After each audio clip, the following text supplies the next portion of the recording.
Salam sejahtera, saudara yang kekasih dalam nama Tuhan Yesus Kristus. Kembali kita bertemu dalam dimensi iman Kristiani. Belajar memahami kebenaran firman Tuhan. Hidup dalamnya untuk puji hormat bagi namanya. Menemukan kesejatian adalah kegairahan yang tak terbilang di dalam kebenaran firman Tuhan yang ajaib itu. Saudara-saudara, kita akan memikirkan bagaimana kebobrokan hidup manusia di dalam keberagamaan. Wow, di keberagamaan? Yes. Apa kata Alkitab? Namun sebelum kita lanjut, mari kita lebih dulu berdoa, saudara yang kekasih. Kami berdoa, kami berterima kasih kepada Tuhan yang baik, yang kembali mempersekutukan kami dalam cinta kasih-Nya, yang kami boleh belajar firman-Nya, dan kami memohon biarlah Tuhan memberikan kami pengertian, memberikan kami kekuatan untuk boleh memahami, melakukan kehendak Tuhan di kehidupan. Demi Yesus Kristus Tuhan kami berdoa dan kami memohon. Amin. Saudara-saudara, kebobrokan agama. Amos pasal 5 ayat 10 sampai 13. Amos pasal 5 ayat 10 sampai 13 akan menjadi pokok pikiran kita. Dikatakan begini. Amos 5, 10 sampai 13, mereka benci kepada yang memberi teguran di pintu gerbang, dan mereka keji kepada yang berkata dengan tulus ikhlas. Sebab itu, karena kamu menginjak-injak orang yang lemah dan mengambil pajak gandum daripadanya, sekalipun kamu telah mendirikan rumah-rumah dari batu pahat, kamu tidak akan mendiaminya. Sekalipun kamu telah membuat kebun anggur yang indah, kamu tidak akan minum anggurnya. Sebab aku tahu bahwa perbuatanmu yang jahat banyak, dan dosamu berjumlah besar. Hai kamu yang menjadikan orang benar terjepit, yang menerima uang suap, dan yang mengesampingkan orang miskin di pintu gerbang. Sebab itu orang yang berakal budi akan berdiam diri pada waktu itu, karena waktu itu adalah waktu yang jahat. Saudaraku, kalau kita membaca bagian ini dan kita bisa melihat bagaimana kehidupan yang sangat mengerikan yang menimpa tiap orang yang ada di zaman Amos, bagaimana kemudian dikatakan bahwa mereka diperlakukan tidak adil oleh petinggi-petinggi agama, oleh para pemimpin, dan raja pun berlaku tak bijak. Karena itulah muncul kekacauan dan ketidakadilan. Ini menjadi kebobrokan. Agama dipakai menjadi alat pembenaran terhadap tindakan yang salah. Semua bersembunyi di balik jubah suci keagamaan. Padahal hidup mereka bobrok dan mengerikan. Apa dikatakan? Mereka benci kepada yang memberi teguran di pintu gerbang, dan mereka keji kepada yang berkata dengan tulus ikhlas. Siapa? Para pemimpin. Mereka ini adalah orang-orang yang sangat luar biasa. Mengesampingkan kehidupan orang kelas bawah. Mengesampingkan kehidupan orang-orang miskin. Mereka abai terhadap tugas yang harus diemban. Itulah teguran yang mereka sampingkan. Padahal Tuhan sudah memerintah sejak semula supaya mereka jangan keras kepada budak, karena mereka pun dulu pernah budak di Mesir. Apalagi kepada orang Israel sendiri, ke orang asing saja mereka harus santun dan memperhatikan. Bagaimana lagi bangsa sendiri? Tapi ternyata di era Amos semua terjungkir balik. Tak karu-karuan, para pemimpin hidup sumpah serapah seenaknya. Mereka mengambil apa yang mereka inginkan dan tidak ada tendeng aling-aling. Mereka menjungkir balikan kebenaran dan hidup semaunya saja. Bagaimana Tuhan berteriak di zaman Amos menjadi kengerian yang luar biasa. Karena orang-orang Israel, para penguasanya, menindas orang-orang miskin. Dan mereka mulai menyelewengkan agama untuk selera diri, bahkan sampai kepada penyembahan berhala. Saudara, mereka benci kepada yang memberi teguran di pintu gerbang. Teguran ini pengertiannya adalah memberikan peringatan kepada yang semestinya. Tuhan kan bilang gini, ayo lakukan begitu. Bagaimana mereka mengesampingkan hak orang miskin tadi. Karena itu miskin jadi bisa dibeli kepalanya. Itulah yang terjadi. Ini menyedihkan. Sehingga seringkali kita mendengar perkataan-perkataan pedas yang diucapkan oleh banyak orang. Hukum bisa dibeli, ada mafia peradilan. Entah bagaimana bentuknya, entah bagaimana prakteknya. Tapi semua orang tidak bisa membantah apa yang ada. Siapa pelakunya? Ada yang tertangkap, tapi mesti lebih banyak yang berkeliaran, bukan? Maka para pencari keadilan yang tak beruang, mereka tak berdaya dan terpinggirkan. Di zaman Amos, para imam, pemimpin bekerja bersama, menikmati suap dan berbagi dua. Waduh, mengerikan saudaraku. Oleh karena itulah institusi agama menjadi pembenaran terhadap tindakan para pemimpin. Oleh karena itu dikatakan, orang-orang yang berkata dengan tulus ikhlas diperlakukan dengan tidak adil, mereka menjadi keji. Saksi-saksi yang suci, saksi-saksi yang murni, yang ngomong dengan tulus, tekan, karena mereka dianggap menjadi bahaya yang mengancam keserongan hati para pemimpin yang menari di atas penderitaan rakyat yang sengsara itu. Menakutkan. Tapi itulah kenyataannya. Oleh karena itulah saudara-saudaraku yang kekasih, mereka-mereka ini menjadi orang-orang yang sangat bengis. Kemudian bagaimana orang-orang tulus ikhlas yang mau berdiri menjadi saksi yang bisa dipegang, saksi yang benar, tetapi mereka diperlakukan dengan keji. Menakutkan ya.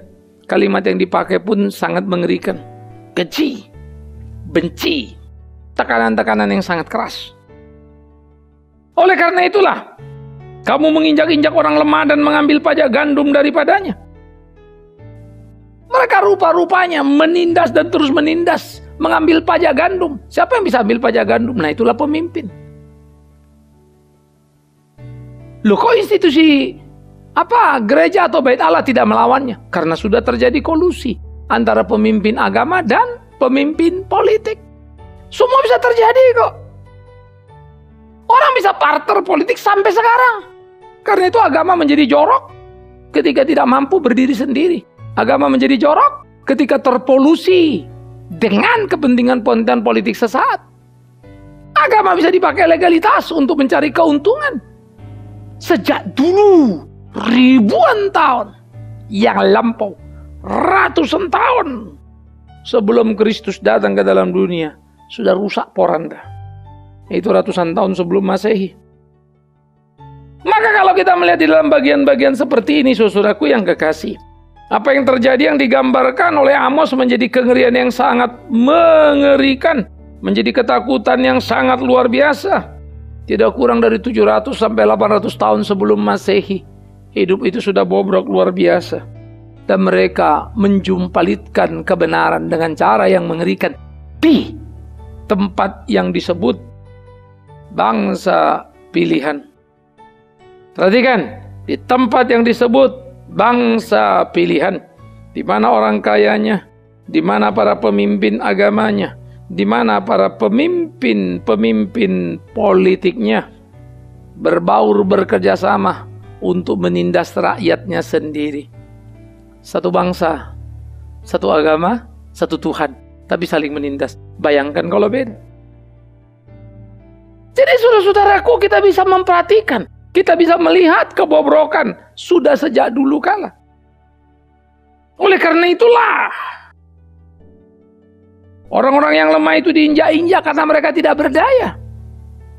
Diinjak-injak padahal mereka tulus ikhlas. Diinjak-injak sekalipun mereka benar. Dan sudah miskin pun mereka, sudah lemah pun mereka, pajak gandum diambil daripada mereka dengan cara yang tidak adil tadi.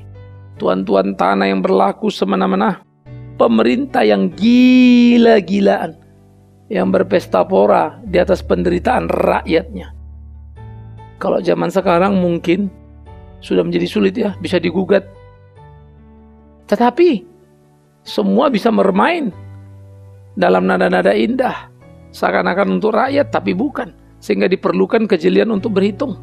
Sekarang orang rajin pencitraan. Sekarang orang semua rajin berbicara. Banyak pejabat tinggi menjadi bintang iklan. Banyak pejabat tinggi mencari popularitas lewat media. Sehingga mereka menjadi populer bukan karena karya kerja atas jabatan yang dipercayakan kepadanya. Mereka populer dari segi yang lainnya. Saya juga khawatir kalau kemudian saya juga populer karena di media, tapi tidak perilaku hidupnya. Saya pun khawatir terkena bias pencitraan, lalu terus berusaha mencitrakan diri, karena itu akan berusaha jujur untuk mengatakan apa adanya. Kengerian kehidupan. Oleh karena itulah saudara-saudaraku yang sekasih, kemunafikan para pemimpin di waktu itu, kemunafikan para penguasa di waktu itu mengakibatkan tekanan kepada orang miskin. Mereka mesti membayar pajak ekstra, kasihan sekali. Saksi-saksi yang tidak cocok dengan order yang dikehendaki dipinggirkan. Mengerikan sekali. Saksi dusta direkayasa untuk bisa maju demi kemenangan sebuah perkara. Begitulah pada waktu itu hukum pun diperjualbelikan. Oleh karena itu Tuhan menjadi murka terhadap bangsa yang tidak takut lagi akan Tuhan itu. Tuhan menjadi murka dan dia menyatakan murkanya terhadap Israel. Hei kalian yang disebut sebagai bangsa pilihan, hai kalian yang satu bangsa, satu bahasa, bahkan satu agama, tapi saling memakan.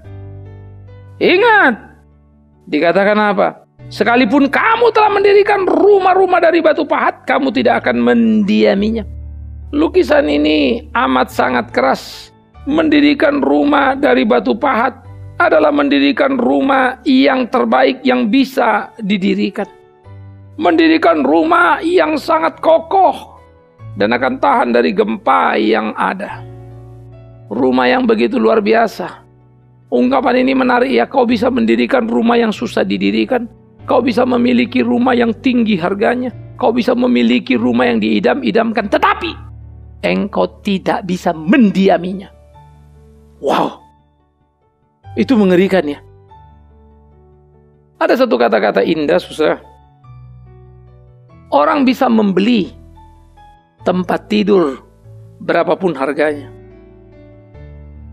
50 miliar, tempat tidur apa Pak? Kita anggap sajalah kakinya emas. Ya, tidur pakai bantal, sarungnya benang emas, gulingnya benang emas, tidurnya pun sama emas. Berapa kilo tuh Mas Pak? Banyak sekali, 50 M. Tapi maaf ya, apakah Anda bisa beli tidurnya? Itu persoalannya. 100 M, 500 M pun tidak bisa untuk membeli tidurnya. Tempat tidur 50 M pun bisa beli, bahkan lebih mahal pun bisa beli. Dan bisa dibuat. Tapi membeli tidurnya tidak bisa. Tidur tetap kasih karunia yang tidak bergantung pada siapa yang kau, hai anak manusia. Tempat tidur bisa kau adakan, tapi tidur tidak. Itu anugerah Allah. Karena itulah seperti itu Tuhan menghukum tiap orang. Saya selalu suka cerita ini. Satu waktu saya pulang pelayanan. Ya, pada itu saya naik kendaraan umum. Maka saya ingin dari satu lokasi ke depan, masih zaman becak dulu. Untuk supaya bisa ambil ke halte bus. Nah, pada waktu saya berlari-lari karena mulai gerimis. Lalu saya teriak sama tukang becak, hujan sudah mulai deras. Bang, narik bang. Dia tertidur saudara. Ampun, tadi sudah hujan terus tinggal gerimis terus mulai deras lagi. Ini si abang mukanya pecak-pecuk, rupanya namanya angin ya. Sudah kena mukanya, kena air hujan ini. Tapi heran ngorok loh. Di becak ya badannya pasti kelipat kan. Anda bisa bayangkan Anda duduk di becak mau tidur gimana. Ya lutut dilipat lah. Kepala geluduk ke belakang sedikit ya kena tampias lah. Tapi ngorok. Bangunin aja dia terbangun. Narik gak? Narik. Lalu saya dibawa. Dan akhirnya saya sempat sedikit basah. Kemudian naik, lalu lewat begitu saja. Tapi habis itu baru saya mulai berpikir beberapa waktu kemudian. Ketika ada orang bercerita bahwa dia tidak bisa tidur. Tidak bisa tidur dengan segala fasilitas yang ada. lengkap, mewah. Tapi tukang beca itu tidur bukan di tempat tidur. Tidur bukan di kamar. Di alam terbuka di beca. Air hujan yang tertiup menghantam mukanya. Tapi pulasnya luar biasa. Dia beli tempat tidur. Di rumahnya tidak ada tempat tidur. Tikar paling dibalikan. Dan belum tentu ada kasur di dasasnya. Tidur beralaskan tikar. Tapi dia tidur. Dia lelap. Jangan bilang lurus badan, bengkok pun masih tidur. Bisakah kau beli tidur? Tempat tidur, yes. Begitulah orang Israel. Kau bisa membangun rumah dari batu pahat, tapi kau tidak akan pernah bisa mendiaminya. Lalu dikatakan apa lagi? Dan kau pun akan bisa membuat kebun anggur yang indah, tapi kau tidak akan minum anggurnya. Israel dimurkai Tuhan. Israel akan jatuh dan terpuruk kepada Asyur. Israel rubuh dan tak berdaya. Kau buat kebun anggurmu dan engkau tidak akan pernah bisa menikmatinya. Orang kalau sudah tanam anggur tentu pengen bukan ada panen lalu makan anggurnya, minum, lalu kita pesta, seneng kan gitu ya.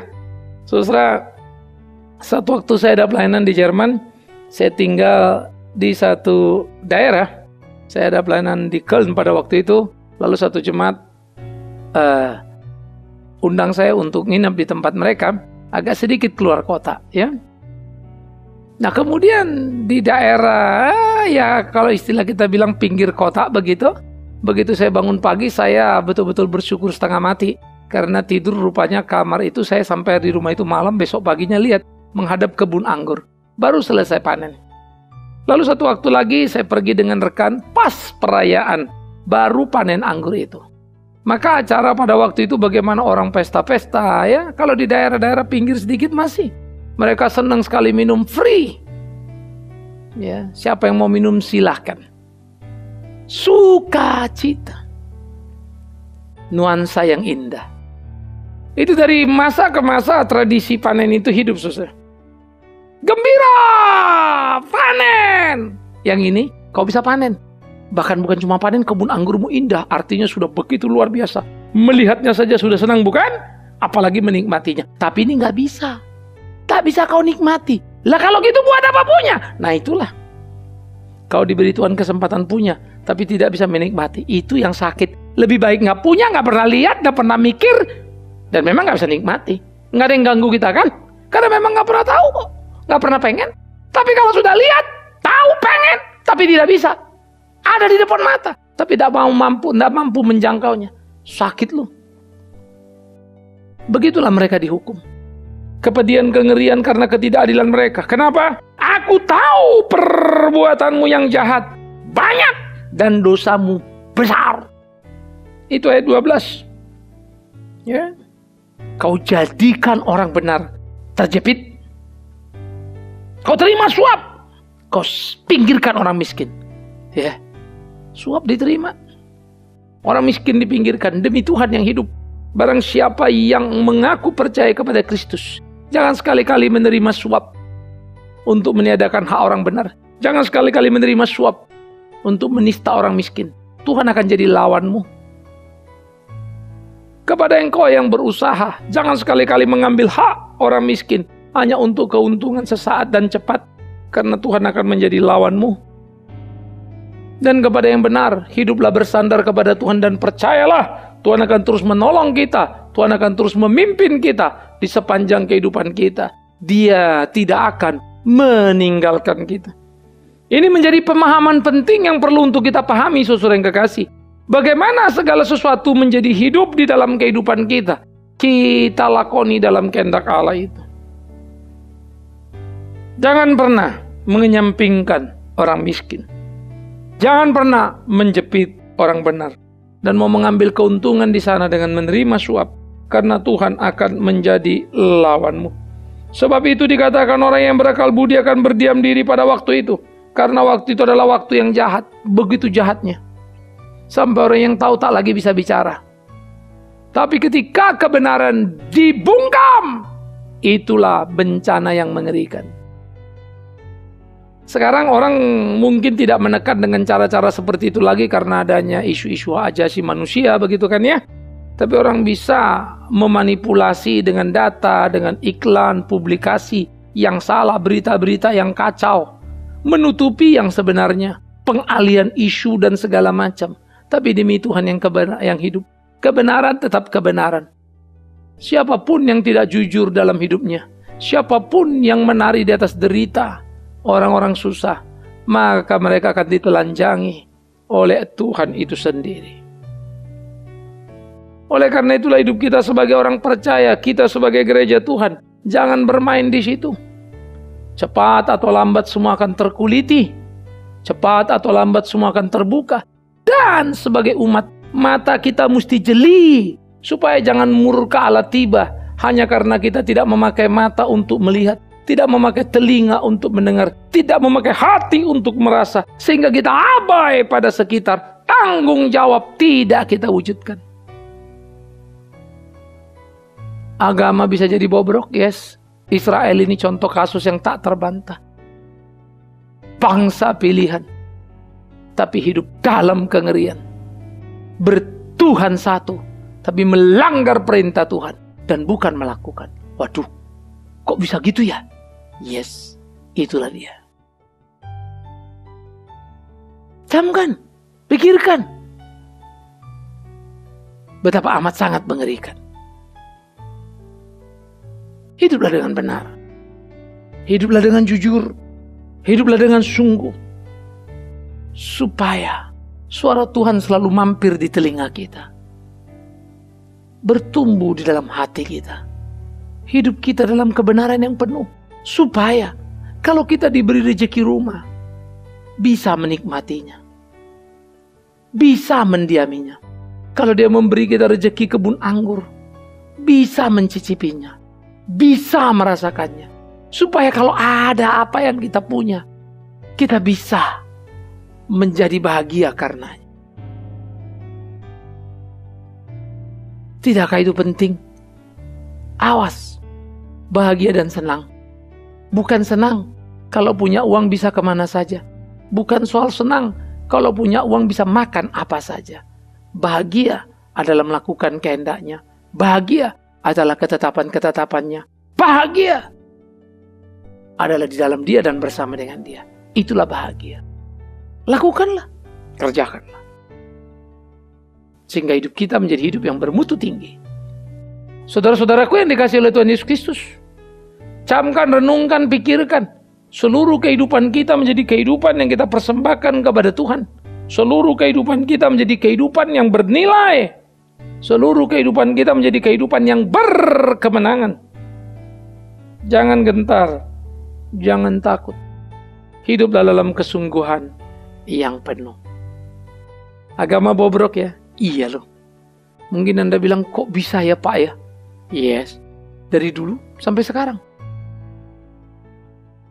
Saya selalu suka mengingatkan ya. Yesus disalibkan bukan oleh orang Roma. Yesus disalibkan bukan oleh orang kafir. Yesus disalibkan oleh bangsa pilihan. Dan lebih gawat lagi, hasil rapat para imam. Jahat ya. Pilatus itu orang Roma dan tergolong rakus. Tapi itu pun dia tidak menemukan kesalahan Yesus dan mau membebaskannya. Tapi imam yang mendesaknya supaya menyalibkannya.